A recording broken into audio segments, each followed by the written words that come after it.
Concentrate کر لیتے ہیں ایکسٹریم فیکشن سوسائٹی میں اور سارے ملک کو ڈیفائن کر دیتے ہیں اس سے. میں جب پہلی دفعہ انگلینڈ گیا تو وہاں ایک ہوتے تھے سکن ہیڈز.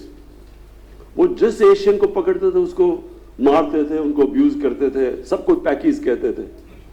تو اگر میں انگلینڈ کو ڈیفائن کر دیتا وہ سکن ہیڈ سے تو وہ تو پھر اور ہی کوئی ملک نکلا تھا. حالانکہ اس ملک میں بہت ٹالرنس ہے, ان کے اندر بڑے انلائٹنڈ سوچ ہے, بڑے ٹالرنٹ لوگ ہیں, لیکن ان کے ایکسٹریم سے اگر میں ملک کو ڈیفائن کروں تو وہ تو اور ہی شکل نکلائے گی. ہماری بدقسمتی ہے کہ ہمارے ایکسٹریمز کو سامنے رکھ کے سارے ملک کو ڈیفائن کر دیتے ہیں کیونکہ ہم اپنے آپ کو ڈیفائن نہیں کرتے. تو اس لیے رحمت اللہ عالمین اتھارٹی بھی بنائی ہے اسکالرس کی, پاکستان کے اسکالرس, باہر انٹرنیشنل بڑا زبردست کام ہو رہا ہے اسلام کے اوپر.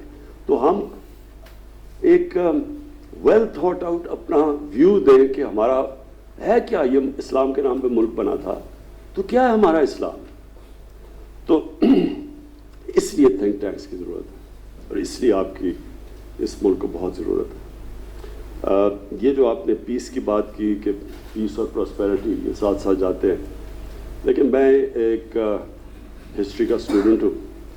میری ایک کنسیڈرڈ ویو ہے کہ جب بھی جنگوں سے مسئلے حل کیے گئے ہیں ہمیشہ مس کیلکولیشن ہوتی ہے, اور اس کے ساتھ اس میں ہمیشہ جو فیصلے کرتے ہیں جنگ سے مسئلہ حل کرنے کے لیے ان کے اندر دو کوالٹی ضرور ہوتی ہے.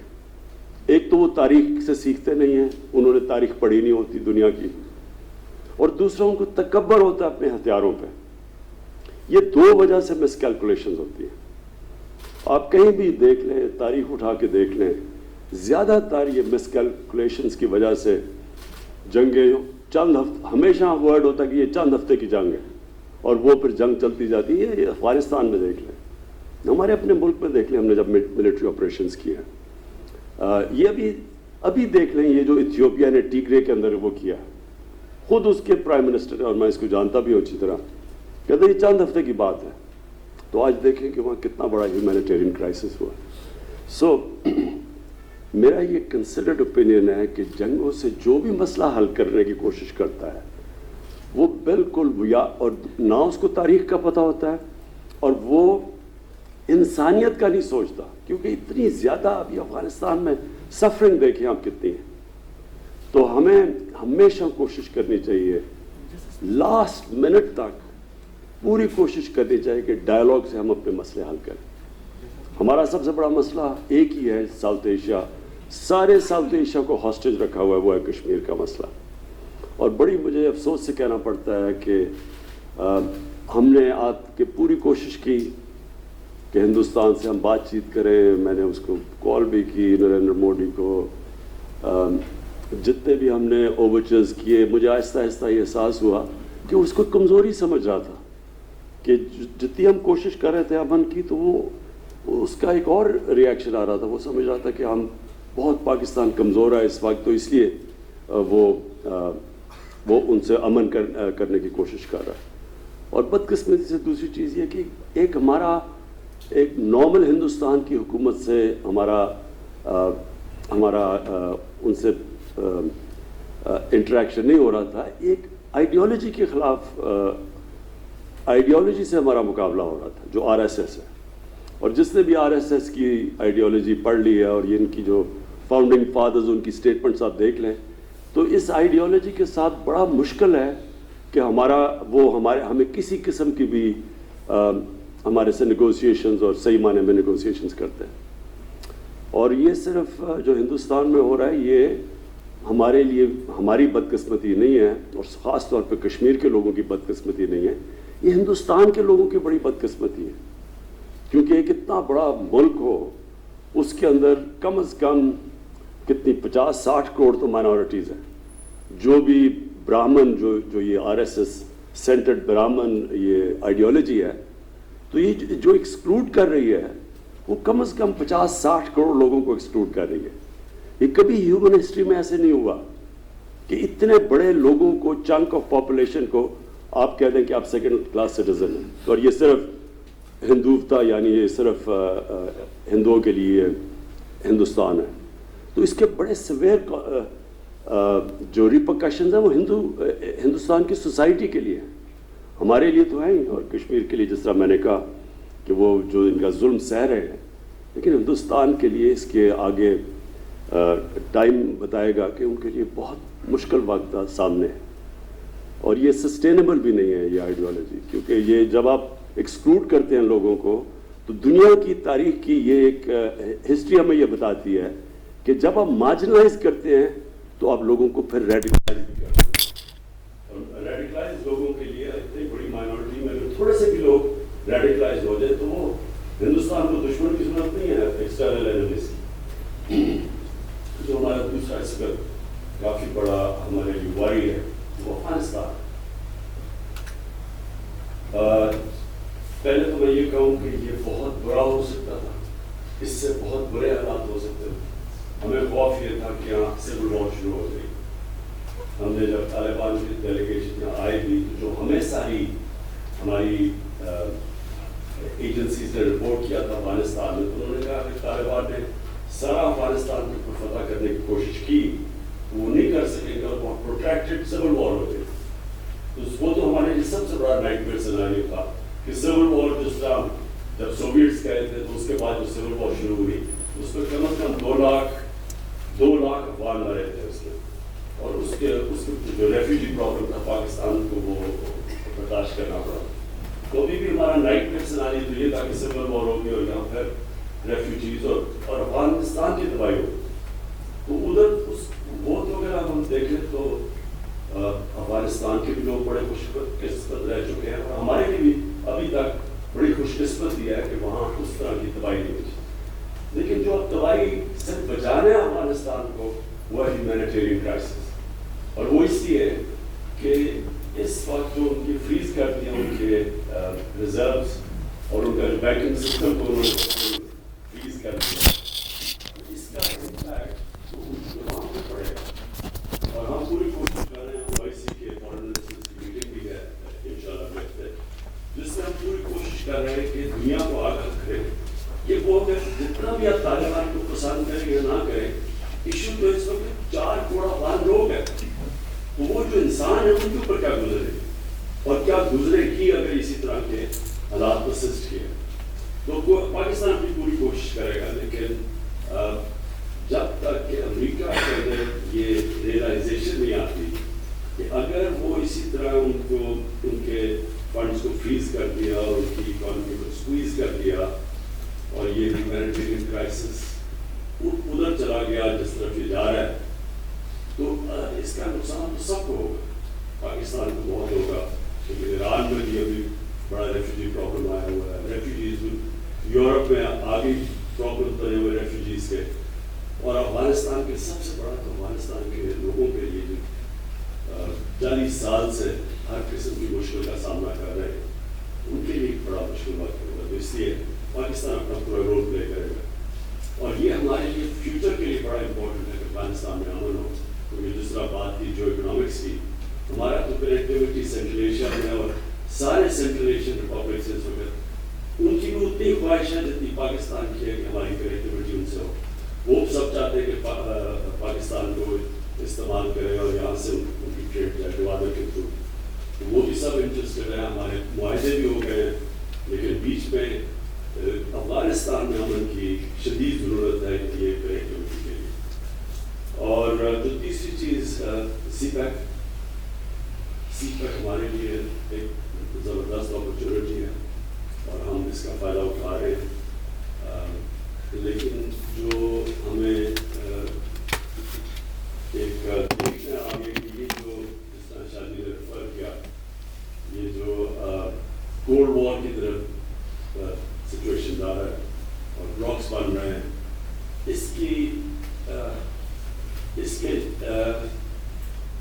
اس بلاکس کے بننے کو روکنے کے لیے پاکستان کو پوری کوشش کرنی چاہیے، کیونکہ ہمیں کسی بلاک کا حصہ نہیں بننا چاہیے۔ یہ جو پہلے کولڈ وار تھی اس سے بھی دنیا کو بڑا نقصان ہوا، اور یہ جو اب بننے جا رہی ہے کولڈ وار، اس سے بھی پاکستان ہم وہ ملک نہیں چاہتا کہ جو پھنس جائے اسی جس طرح ہم پچھلی بار حصہ بنے تھے کولڈ وار میں۔ ہم چاہتے ہیں کہ ہم اگر لوگوں کو اکٹھا کرے. ہم نے پوری کوشش کی جب سعودی عربیہ اور ایران کا اسٹینڈ آف تھا تو پاکستان نے بڑا رول پلے کیا اور اپریشیٹ کیا گیا دونوں ملکوں نے کہ ہم نے وہ ایک بڑا کرٹیکل فیز تھا جدھر ان کے اندر کانفلکٹ ہو سکتی تھی. تو ہم نے اپنی پوری کوشش کی اور انہوں نے اپریشیٹ بھی کیا. ہم یہ بھی چاہتے ہیں کہ اب یہ جو امریکہ اور چائنا کے بیچ میں یہ جو کولڈ وار ہے, پاکستان نے جس طرح 1970 میں اوپن کیا تھا چائنا امریکہ کے لیے, اسی طرح ہم ابھی بھی کوشش کرتے ہیں کہ ہم کسی طرح یہ جو ان کے فاصلے بڑھتے جا رہے ہیں اس کو روکیں.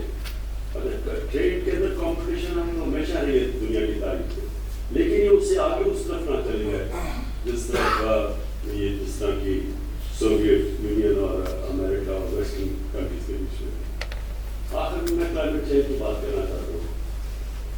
ہماری گورنمنٹ پہلی گورنمنٹ تھی جس نے اس کو فلیگ کیا. جب ہم نے 2013 میں پختونخوا میں فیصلہ کیا بلین ٹری سونامی میں, تب سے پتہ چلنا شروع ہو گیا تھا, سائنس آ گیا تھا پاکستان میں کہ گلوبل وارمنگ سے ہمالیہ کے جو گلیشیئرز ہیں وہ پگھلنا شروع ہو گئے. تو اور پھر گلیشیئر لیکس بننی شروع ہو گئی. اور دیہات میں جو لوگ رہتے تھے اور میری طرح کا جو کہ زیادہ ٹریکنگ اور شوق تھا دیہات میں جانے کا اور پہاڑوں پہ جانے کا, تو ہمیں تو سائنس 20 سال پہلے شروع ہو گئے تھے آنے کہ موسم گرم ہونا شروع ہو گیا, لیکن تب کوئی اتنا سیریس نہیں لیتا تھا اس کو.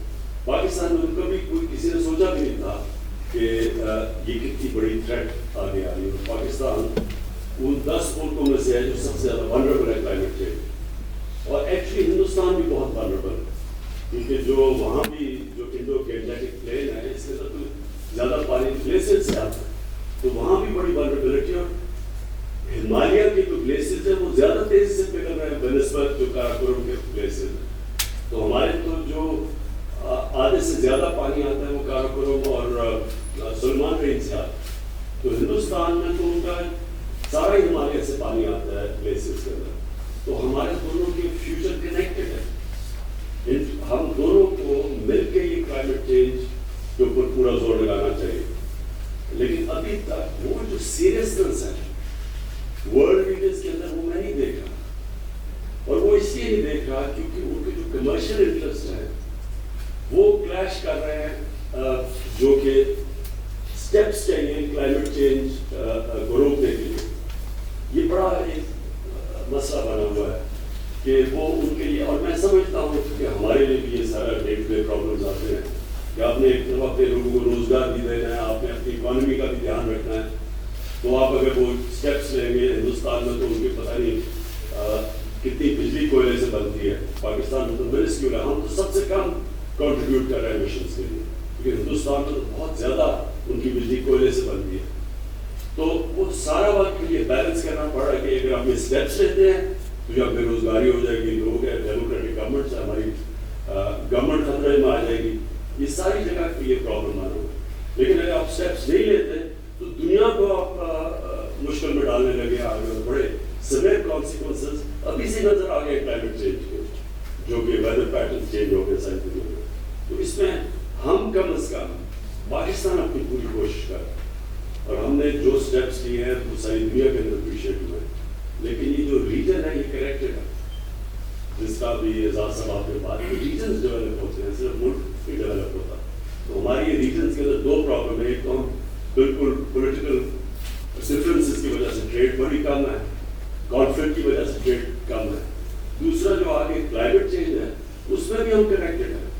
تو اس لیے ہم دعا کرتے ہیں کہ ایک دن ہندوستان میں ایسی حکومت آئے جس سے ہم لاجک سے اور سینٹی سے بات چیت کر سکے اور اپنے مسئلے حل کر سکے. ہمارا مسئلہ صرف کشمیر کا ہے, اور کشمیر کا مسئلہ بھی بندوقوں سے اور بم سے نہیں حل ہونے لگا.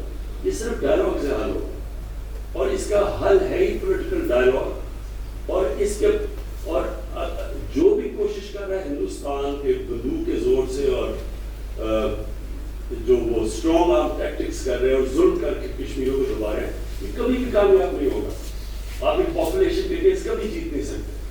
اگر پاپولیشن کے کیس جیت سکتے تو امریکہ افغانستان میں جیت چکا ہوتا. اس سے طاقتور فوج تو کبھی آئی نہیں ہے دنیا کی تاریخ. اس لیے ہم امید رکھتے ہیں کہ ہندوستان میں ایک گورنمنٹ آئے گی جس کے ساتھ ہم بیٹھ کے ڈائلاگ ٹیبل پہ اپنا کشمیر کا مسئلہ حل کریں اور اس کے بعد جوائنٹلی کئی چیزیں ہم فائٹ کر سکتے ہیں. جو پولوشن ہے لاہور میں جو جتنا مرضی آپ لاہور میں کچھ کر رہے ہیں لیکن وہ جو آپ سیٹلائٹ سے دیکھ رہے ہیں کہ وہ تو دلی سے لے کے سارے پنجاب سے پورا پولوشن کا خبر آ گیا. تو جب تک دونوں ملک نہیں مل کے بیٹھیں گے وہ لاہور کی ہم جتنی بھی چیزیں کریں گے ہم صرف آدھا ہی مسئلہ حل کریں گے. آدھا مسئلہ تو جب تک جوائنٹ دونوں ملک مل کے نہیں کریں گے کہ مسئلہ نہیں حل ہو سکتا.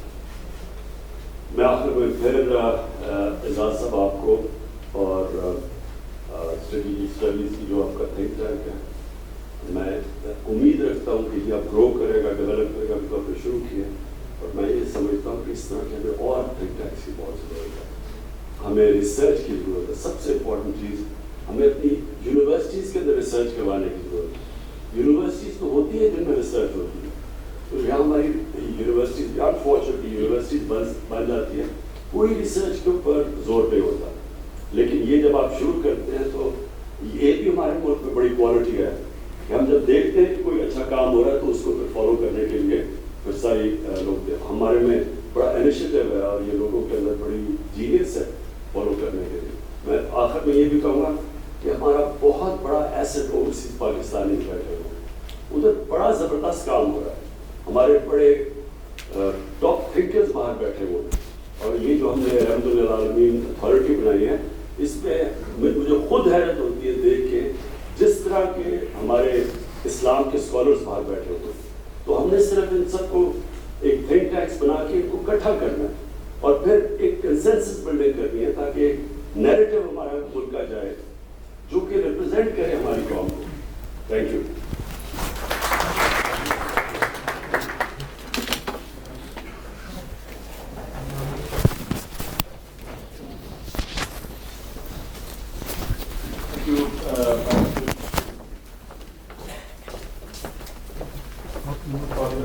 ساتھ ہی ہمارا اسلام آباد کانفرنس کا سیشن کام پہنچتا ہے. پلیز جوائن اس اور یہ بتائیں ادھر بھاگ رہے ہیں ادھر بیٹھ رہے ہیں آپ. یہ ادھر بیٹھا تھا. آج ہمارا کوئی بندہ نہیں ہے. آج ہمارا کوئی بندہ نہیں ہے. کوئی بس ہمیں بھیجا ہے صبح کے لیے.